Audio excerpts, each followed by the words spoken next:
Bonjour et bienvenue sur Full Attack pour le deuxième épisode des vidéos consacrées au Specialized Stump Jumper 2021.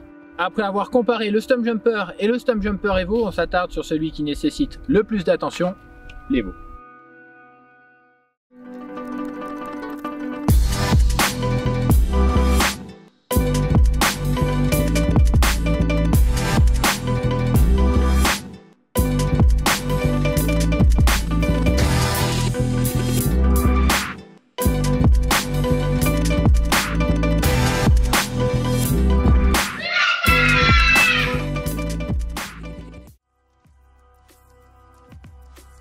L'Evo offre plusieurs réglages. Un à la douille, un sur les bases ici, et un changement de biellette qui permet de passer en mulet. Il y a 3 options d'angle de direction, 2 hauteurs de boîtier, ça fait 6 configurations, 12 si on tient compte de l'option mulette. Ça fait beaucoup. Ouais, faut s'y retrouver. Allez, on attaque par la direction. C'est simple. La coupelle de direction qui est habituellement montée serrée dans le cadre est cette fois directement posée dans le carbone. Il suffit de l'intervertir pour changer l'angle de direction. Alors, on pourrait penser que ça influe sur l'angle et donc sur le comportement de la direction. Mais en fait, ça porte vraiment sur l'empattement avant du vélo et la répartition des masses. Pour nous, c'est ça, avant tout, qu'il faut ajuster. Trouver l'empattement avant qui va offrir la bonne assise, la bonne stabilité aux appuis. Oui, trouver ce qui correspond au tempérament du pilote, au style de pilotage, à la morphologie. Les extrêmes caractérisent beaucoup le vélo. C'est plus évident, on s'y adapte.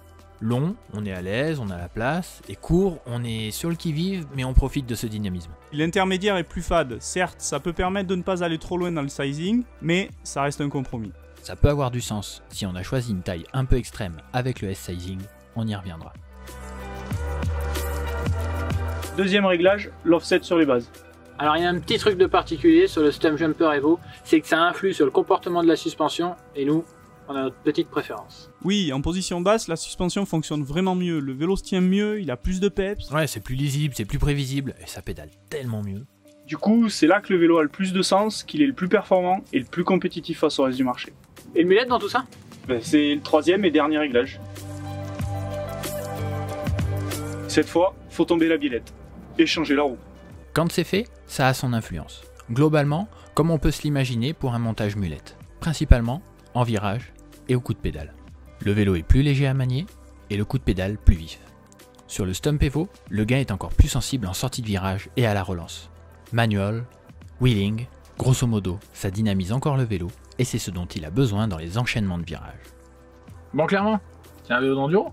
Ah oui, il y a du débattement, ça encaisse, on peut freiner dans les trous, sauter, ça pardonne. Ça me rappelle l'enduro. Hein. L'enduro, tu veux dire le Specialized Enduro? Ah oui, oui, oui. C'est plus proche, pour ce qu'on vient de dire, de l'enduro que du Stump Jumper. J'ai même envie de dire l'enduro pour faire l'enduro en montagne et le Stump Jumper Evo pour en faire un peu partout. C'est bon ça?